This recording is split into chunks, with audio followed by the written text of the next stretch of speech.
because we're looking for a place to rent. And I said, well, if we're going to spend money on rent, why don't we look at buying a place? And she said, right, I agree 100%. And I just inside jumped for joy because, I mean, businesses come and go. But I want my business, this business, the business that I've been doing for years before, until I got the bash.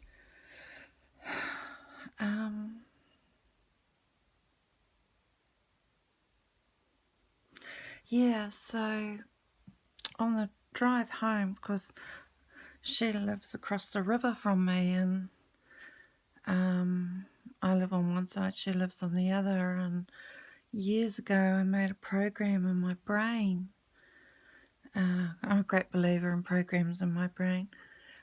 For Jane, if you're doing the spinning out, hyper, your brain's racing, then getting in water is really good. One of the things that's really good in protection of your good God energy that surrounds you, keeps you safe. Good darkness, good light. Darkness is female, light is masculine, so your best mummy and your best daddy. So anyway, across the river, the Waikato River, and the program flicked on that I'd made years ago, that is, if I touch water or cross over water, it stops me from spinning out. Spinning's the wrong type of word. It's almost more as if I'm paralysed by fear. I admit it. There are some things that, I don't know, I don't want to even say the words. I'm not going to say the words. So my reboot switch went on for as I crossed the bridge, and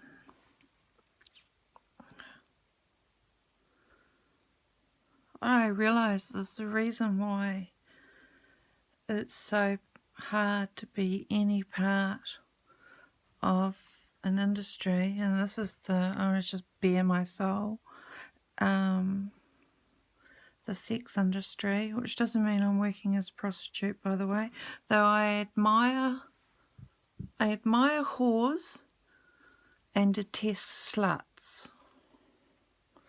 That's my work ethic on that subject. Whores are making a living.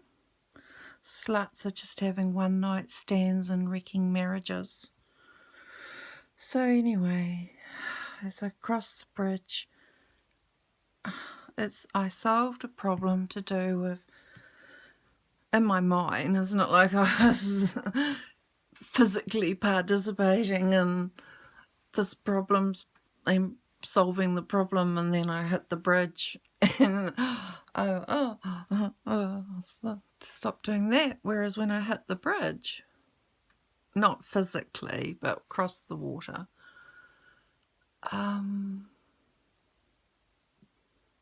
the thing I'd been running from,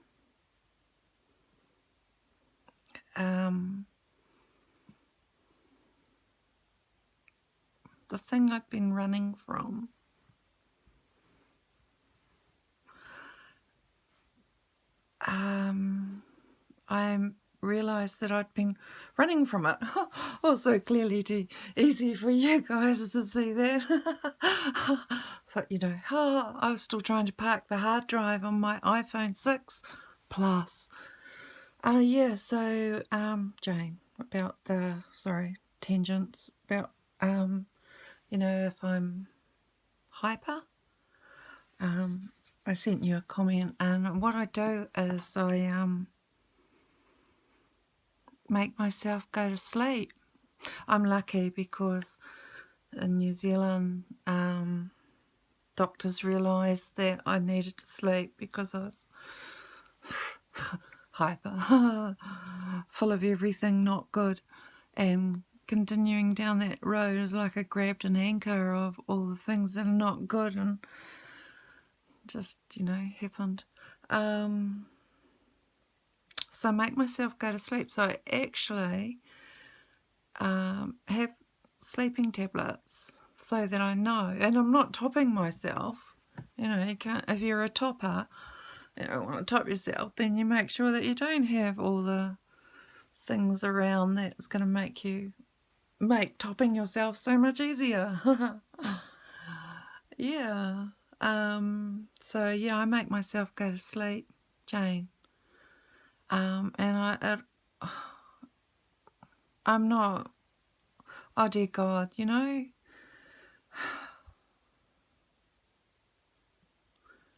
I'm not. And I'm lots. So yeah, anyway, I was talking about being hyper. So pretty soon I'm going to have my sleeping tablets and go to sleep and wake up in the morning, because the thing that was making me crazy, back to what was making me crazy, was that I've got a virus and I've got a cold sore on my lip here. And I woke up with that yesterday.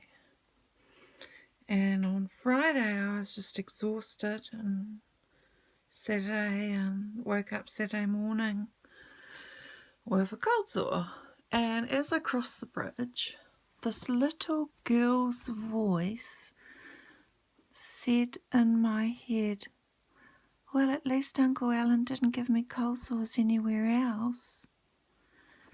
And felt, that little voice felt like she had done something special and she was well done, and at least that didn't happen. And because I get them on my, I don't want to talk about it. But it's not like my Uncle Allan was the same age as me. He would have been in his 50s and possibly 60, maybe 50s, when I was born. And Uncle Allan features predominantly in my early childhood memories. Sure, more girls are probably likely to have an Uncle Allan than not worldwide. It's just horrific what girls, because of the accident of their birth and that they weren't born boys, male sexual abuse is high too, and so is transgender and gay and lesbian. It's, sexual abuse, or the people think the right to hurt another person to get sexual gratification.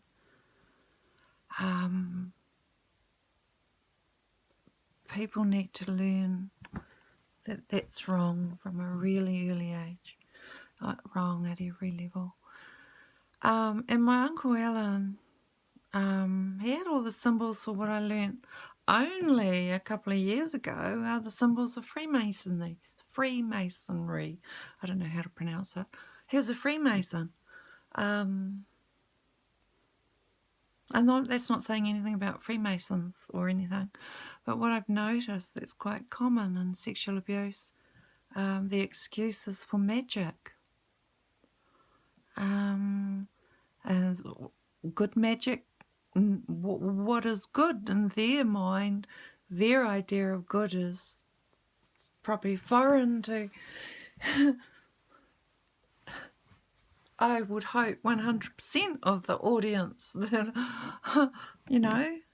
okay, if you're a pedophile and you choose, which you choose not to, I'll talk to you. But you got to make sure that you never do, never, no matter what. But anyway, that might be a bit controversial too, but I hate what my Uncle Allan did, and it was just a start of stuff. So anyway, on Friday, I'm going to be 51. Yay! I love aging. Yay! Woohoo! Yay! Go aging! I actually really mean it. Yeah. So Uncle Allan suffered from erectile dysfunction.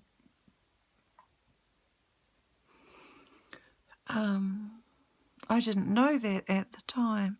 I didn't know anything, except that he would follow a routine, and his big thing was that he was training me up to be a good wife. And I got married when I was 16, and I think I was a good wife, and I believe that my husband would have thought that I was a good wife too most of the time. Spinny bitch sometimes, really horribly spinny. I would feel sorry for anyone who ever loved me. Yep. Or that I loved them. So Uncle Allan taught me erectile dysfunction, how to solve it. And today, thanks to having a cold sore, I should feel lucky and say, thank you, Uncle Allan. Oh God, I take that back. I take that back. Ugh, shut up. Anyway, I've got a flea.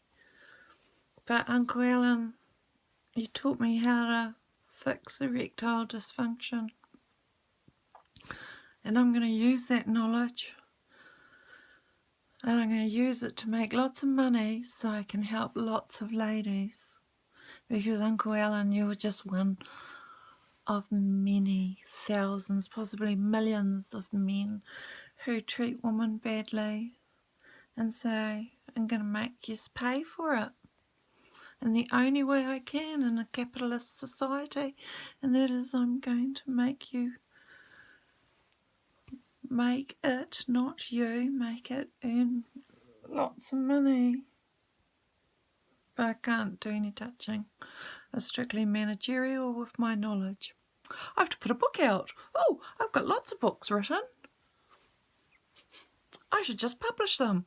I need better security though, so I'll do that first. So anyway, I'm going to be buying a house, another house. I already own 2 houses.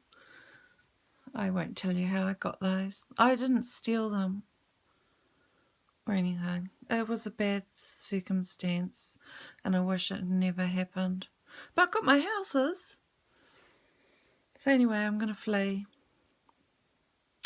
Remember, if you're spinning out, do something to counteract it. Plan ahead for the next time that you think you're going to spin out, and you work out what you need to do. Talk to your good friends and ask them. You can ask me too, do a face-to-face thing. Okay, see you guys. Ciao.